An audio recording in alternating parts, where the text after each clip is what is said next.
Thank you.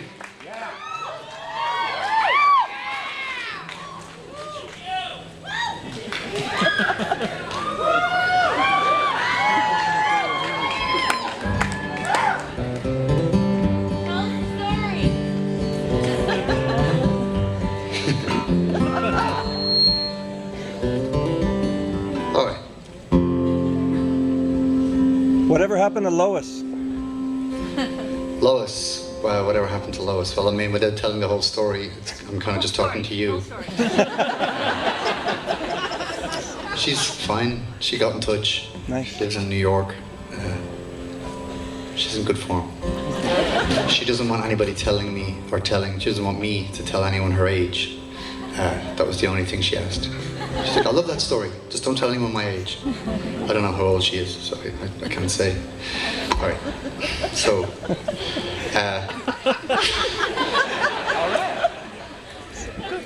Lois, everybody. Well, okay, I'll tell you very quickly. Lois is a lady that we were in Chicago, maybe 6 months ago now, and we were staying at this hotel, and I got into the elevator just to go down to check out, and this lady stepped into the elevator a few floors down, and she came in with her suitcase, and she was wearing this like really oversized duffel coat with the hood up, and she had this amazing sort of swish of grey hair that came out of the hood, and when she turned her head inside the hood, you couldn't see her face. She would sort of disappear, and I sort of instinctively said, I like your coat. And she was like, you like this coat? I said, yeah, and she turned, she disappeared. All you could see was just a little bit of a nose sticking out. And I was like, yeah, it's beautiful and it looks really good. She said, I love this coat. And it was a gorgeous kind of dark blue. It was like a Paddington Bear duffel coat. And she said, I love this coat. And I was like, it's great on you, it really suits you. She said, you know, I saw this coat when I shop and I thought, fuck it, I'm gonna buy that coat. and I'm gonna live my life. And I was like, wow, well, I'm really glad I noticed it. It's good, it really suits you. She was like, thank you. And and the elevator went down and we got out and I said, I'll give you a hand with your bags. And as we were walking, she said, for 2 years, I didn't go outside my house. I ate cereal and I stayed in my pajamas and I watched Oprah. And I saw this coat in a shop in a window and I said, I'm getting that coat. And here I am visiting my daughter in Chicago. And I was like, oh, where are you from? She said, I'm from New York. And I was like, oh, cool. She said, where are you from? And I said, I'm from Ireland. And then she said, what do you do, young man? I said, I'm in a band. And she said, oh, what are you called? I like music. And I said, we're called the Swell Season. And she said, I've never heard of you. I said, I'm in this band called The Frames. Never heard of them. And I said, I was in this film called Once and it did well. Nope, didn't see it. So I sort of, I said, look, we're playing in New York in a few months, because I liked her, and she said, you should come out to the gig. She said, yeah, maybe I will. There was no talk of what's your name, what guest list, nothing. It was just like, maybe I'll come. And she got in the cab, and as she got into the cab, she sort of broke down, and it was a very intense moment. She broke down and she said, you have to tell people, you told me you liked my coat, and that's really important. You got to speak your mind. When something's on your mind, you got to say. She said, my son was in that fucking building. And I immediately knew what she was talking about, and I was like, oh God.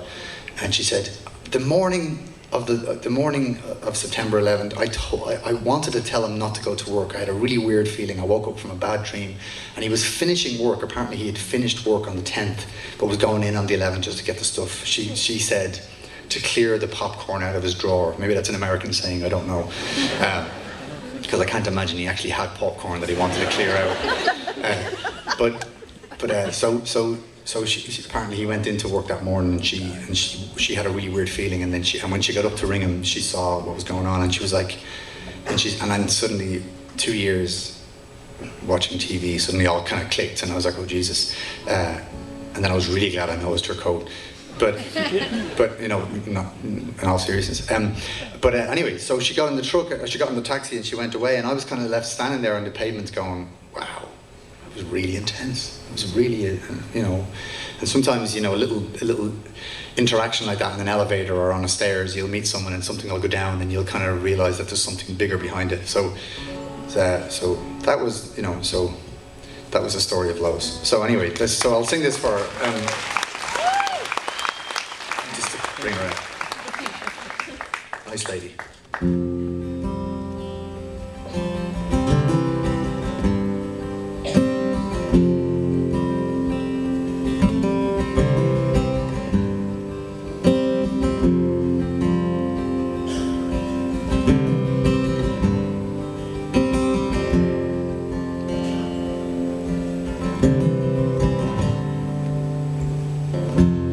So what happens when the heart just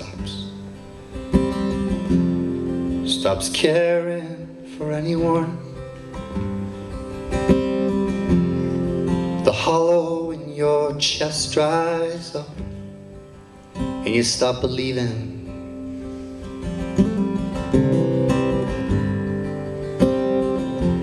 So what happens when the heart gives up?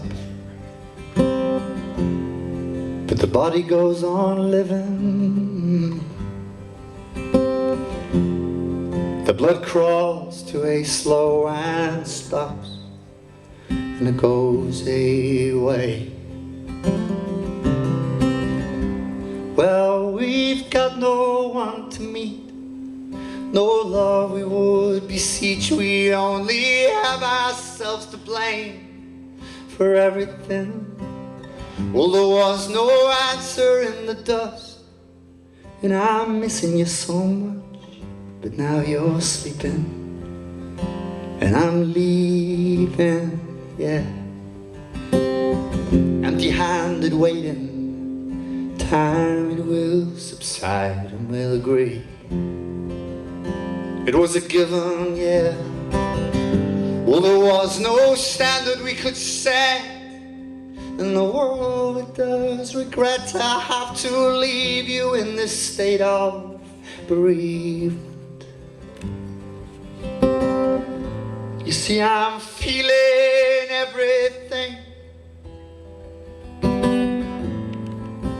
Nothing gets by. Well, there is this hollow in my chest, and this time I won't forget. There is no comfort in the eyes that put us always to the test. I can't prepare myself for that, but I'll work it out in time. There is a love that flows between us, ever changing every day.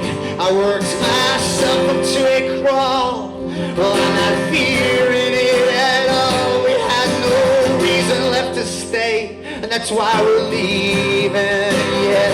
Well, there was no answer in the dust, and no one out there to trust. There is this line that drags us beating more and into disappointment and disappointment and disappointment, no, and misappointment.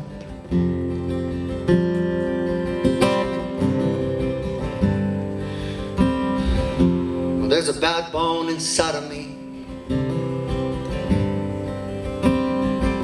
All my troubles started there.